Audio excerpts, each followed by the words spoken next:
Bienvenue dans l'un des tutoriels en ligne destinés aux personnes utilisant la méthodologie Rural Invest développée par la FAO. Ces tutoriels aident les utilisateurs de Rural Invest dans la résolution d'éventuels problèmes rencontrés lors de l'utilisation du logiciel. Ils s'adressent aux personnes ayant déjà suivi une session de formation ou effectué le cours à distance Rural Invest. Cependant, ils ne sauraient remplacer un cycle complet de formation. Rural Invest est conçu pour appuyer les promoteurs de projets, qu'ils soient des communautés, groupements, entreprises ou des individus, à améliorer leurs revenus et conditions de vie à travers des investissements dans des activités génératrices de revenus, des infrastructures ou des projets environnementaux et sociaux. Rural Invest aide les promoteurs et les techniciens qui les appuient à s'assurer que les propositions d'investissement répondent à des besoins réels, soient durables et bien compris par les sources de financement, que ce soit des projets de développement, des ONG ou des établissements financiers. Ce tutoriel porte sur le choix et l'utilisation des unités de production et des unités de vente. L'unité de production constitue un moyen de mesurer l'ampleur du processus de production, tandis que l'unité de vente permet de mesurer les quantités d'unités vendues. Ces unités sont parfois les mêmes, mais pas toujours. Pour une ferme piscicole, l'unité de production pourrait être un bassin, tandis que l'unité de vente pourrait être un poisson ou un kilogramme de poisson. Plus loin, nous examinerons ce qu'il faut garder à l'esprit pour bien choisir les unités de production et de vente. Lors de la définition d'un bloc, l'unité de production doit être définie dans le logiciel, dans le cadre de saisie approprié, avant de remplir les autres détails. L'unité de vente est définie plus tard, dans la section portant sur les revenus générés par ce bloc.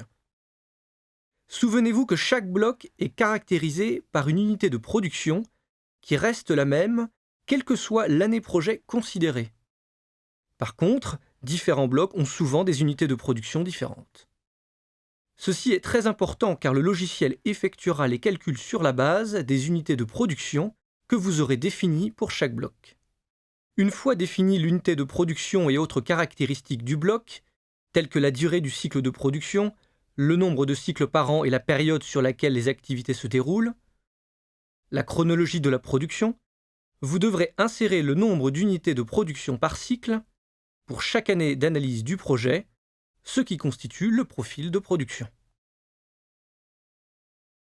Ainsi, pour un projet d'écotourisme, si nous choisissons la chambre comme unité de production du bloc logement et que nous l'insérons dans le cadre de saisie correspondant, alors tous les coûts directs, électricité, services de ménage ou coût du petit déjeuner, doivent être calculés et insérés par chambre.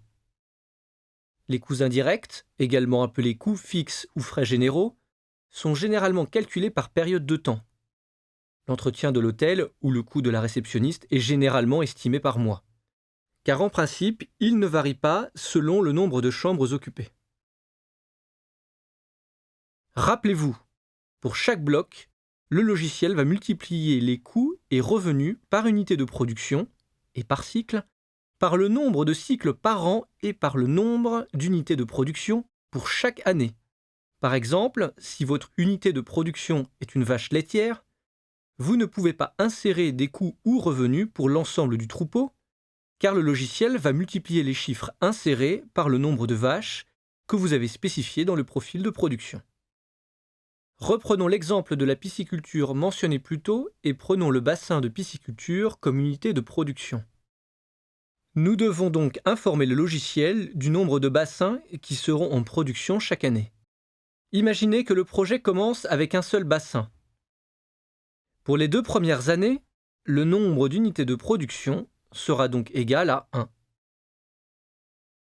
Toutefois, s'il est prévu de construire et de produire sur un second bassin la 3e année, le nombre d'unités de production sera donc de 2 à partir de la 3e année. Le logiciel saura alors que la production par unité de production est multipliée par 1 les 2 premières années et par 2 à partir de la 3e année. Souvenez-vous que vous ne pouvez pas changer l'unité de production au sein d'un bloc une fois qu'elle a été définie. Pour cette raison, il est important de bien réfléchir au meilleur choix de l'unité de production. L'unité de vente est également importante car elle met en relation la production et les ventes. Ainsi, si l'unité de production est un bassin piscicole et l'unité de vente est un poisson, vous devrez insérer dans le logiciel le nombre d'unités de vente espérées par unité de production et par cycle de production. Dans ce cas, le nombre de poissons produits par bassin et par cycle. Par exemple 2000. Si l'unité de vente est la même que l'unité de production, par exemple 1 kg de fromage dans le cas d'une fromagerie, le nombre d'unités de vente par unité de production, ici le nombre de kilos de fromage vendus par kilo de fromage produit, sera au maximum de 1. Car vous ne pouvez vendre plus d'1 kg de fromage pour chaque kilo que vous produisez. Pourquoi est-il si important de bien définir l'unité de production ? Comme indiqué plus tôt, l'unité de production reste toujours la même pour un bloc donné et tous les coûts et revenus directs pour ce bloc doivent être exprimés en fonction de l'unité de production choisie. Les utilisateurs de Rural Invest ont rarement des difficultés pour définir l'unité de production pour les cultures, qui est presque toujours une superficie, hectare, acre, mètre carré ou toute autre unité de mesure locale. Les agriculteurs sont habitués à parler de rendement, d'engrais ou de besoins en semences par hectare ou par acre, et il semble naturel pour la plupart des gens d'exprimer les coûts et les revenus directs en termes d'unités de surface, le plus souvent l'hectare. Cependant, dans d'autres cas, définir l'unité de production n'est pas aussi facile. La clé pour choisir une unité de production appropriée est de choisir une unité qui soit à la fois facile à utiliser et flexible. Prenons l'exemple d'une exploitation de vaches laitières. L'unité de production pourrait être l'ensemble du troupeau, ou une seule vache, ou encore un litre de lait. Chacune de ces unités présente avantages et inconvénients. Si l'on retient le troupeau, tous les coûts et recettes directes de production devront être exprimés pour l'ensemble du troupeau, ce qui pourrait être la solution la plus simple si la taille du troupeau reste la même pendant toute la période d'analyse. Toutefois, si la taille du troupeau devait croître au cours de cette période, cela posera problème. Souvenez-vous, l'unité de production ne peut changer pour un bloc donné. Si c'est un troupeau de 30 vaches, la seule façon de considérer l'augmentation des recettes et dépenses, en ajoutant une vache, serait d'augmenter le nombre d'unités de production de 1 à 1 plus 1/30, soit 1,033, ce qui risque d'engendrer des approximations liées aux arrondis. Si nous retenons la vache comme unité de production, il sera plus aisé de refléter la croissance du troupeau en augmentant le nombre d'unités de production dans le profil de production, passant de 30 à 31 vaches d'une année à la suivante. Mais attention, toutes les dépenses et les recettes directes de production devront alors être exprimées par vache. Si nous considérons le litre de lait comme unité de production, le calcul pourrait devenir très délicat. Qu'adviendrait-il si le rendement de lait par vache change au fil des ans ? L'utilisation du litre de lait comme unité de production ne fonctionnera que si les coûts et les revenus par litre restent les mêmes pendant toute la période d'analyse du projet. Et n'oubliez pas, si l'unité de production est le litre et que l'unité de vente est également le litre, le nombre d'unités de vente par unité de production doit être au maximum égal à 1. Vous ne pouvez pas vendre plus d'1 litre de lait pour chaque litre produit. En effet, si des pertes après production sont prévues, vous ne pourrez vendre que moins d'1 litre par litre produit. Rappelez-vous, bien définir l'unité de production pour chaque bloc est très important car le logiciel va faire tous les calculs sur la base des unités de production retenues, tant pour le calcul des revenus, dépenses et marge nette par bloc que pour l'agrégation des recettes ou revenus et coûts ou dépenses totales dans le flux de trésorerie pluriannuel et le rapport de rentabilité. Analysons maintenant quelques options possibles d'unités de production pour d'autres types d'investissements en milieu rural. L'unité de production pour un service de bus en milieu rural pourrait être le bus, le trajet qu'il effectue, la ligne, ou le passager. Chacune de ces options est possible. Retenir le bus comme unité de production permet d'augmenter ou de diminuer facilement le nombre de bus dans le profil de production, qui définira le nombre de bus en service pour chaque année. Mais attention, le nombre de passagers par bus, donc les recettes, doit rester le même pour toute la période d'analyse. Si vous ne prévoyez pas d'évolution de cette variable, retenir le bus comme unité de production pourrait être la solution la plus simple. Choisir le trajet effectué comme unité de production est encore moins flexible, car l'unité ne pourrait alors croître qu'en ajoutant d'autres trajets. Vous ne pouvez changer ni le nombre d'autobus par trajet, ni le nombre de passagers par ligne au cours des ans. N'oubliez pas, pour chaque bloc, les coûts et les revenus directs par unité de production et par cycle de production restent les mêmes d'une année à l'autre. Seul le nombre d'unités de production peut changer d'une année à l'autre.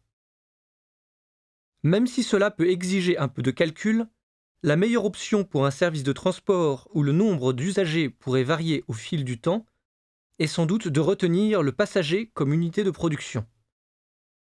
Cela nécessitera d'exprimer tous les coûts et revenus par passager pour un trajet donné. Mais une fois ces calculs effectués, il sera aisé d'accroître le nombre de passagers par an afin de refléter un accroissement de l'activité. En outre, l'unité de vente sera probablement aussi le passager, ce qui simplifie le calcul des revenus. Pour une agro-industrie, l'unité de production pourrait être le produit fabriqué, la ligne de production, une quantité ou un poids de matière première, voire toute l'usine. Le choix de l'unité la plus adaptée dépendra de la flexibilité requise dans l'analyse pour faire évoluer la quantité et qualité de production au fil des ans et du travail nécessaire pour estimer les revenus et coûts de production. Certains coûts ou dépenses peuvent être plus facilement estimés pour l'ensemble de l'usine. Mais alors la croissance de la production au cours de la période d'analyse ne pourra se faire qu'en augmentant le nombre d'usines. Un problème analogue se posera en considérant la ligne de production comme unité de production. Dans ce cas, il sera possible d'ajouter de nouvelles lignes de production, donc de nouveaux blocs, pour refléter une diversification de la production de l'usine au cours du temps, mais cela créera des difficultés pour augmenter la production ou la productivité sur une ligne donnée d'une année à l'autre. L'expansion ne sera possible qu'en ajoutant une deuxième ligne de production ou une fraction d'une seconde ligne pour le même produit. En réalité, beaucoup d'usines de transformation estiment leurs coûts sur la base de leurs produits, c'est-à-dire que l'unité de production et l'unité de vente sont les mêmes, ou parfois de la matière première principale traitée. Par exemple, l'unité de production et l'unité de vente pourraient être 1 kg de beurre. Encore une fois, souvenez-vous, dans ce cas, il est essentiel de considérer un maximum d'une unité de vente par unité de production, et moins si vous prévoyez des pertes ou détérioration du produit fini. Le logiciel multipliera le revenu par unité de vente, par le nombre d'unités de production, et par cycle, et par le nombre de cycles par an pour chaque bloc de production. Pour une production de poules pondeuses, l'unité de production pourrait être l'œuf, un lot de 100 ou de 1000 poules, tout un poulailler ou l'ensemble de l'exploitation. Toutes pourraient être utilisées, mais certaines, comme l'œuf, pourraient nécessiter beaucoup de calculs intermédiaires. Ainsi, la main-d'œuvre est souvent estimée en personnes jour pour un poulailler ou une période d'exploitation donnée. Comment ramener cette quantité de travail par œuf produit ? Considérer l'ensemble de l'exploitation comme unité de production pourrait faciliter l'estimation de certains coûts et recettes, mais cela ne permettrait pas de projeter des évolutions de productivité ou de quantité de production au fil des ans. Si la production totale s'accroît par exemple d'un dixième de la production initiale chaque année, on devrait considérer 1,1 exploitation en année 2 et 1,2 exploitation en année 3, etc., etc.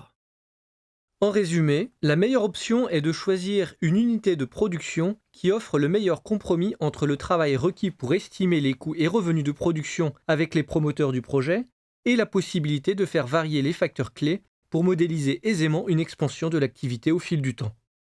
Dans le cas des poules pondeuses, il sera judicieux de considérer un lot de poules pondeuses, par exemple 100 ou 1000 en fonction de l'échelle de l'opération globale, ou un bâtiment de X pondeuses. Avec de telles unités de production, il sera relativement aisé de calculer les coûts et revenus directs de production et de projeter une expansion progressive du niveau d'activité au cours des ans. Si vous gardez à l'esprit les principes et règles exposés ci-dessus, vous ne devriez pas avoir de difficulté à définir les unités de production et de vente pour les blocs. Bon travail!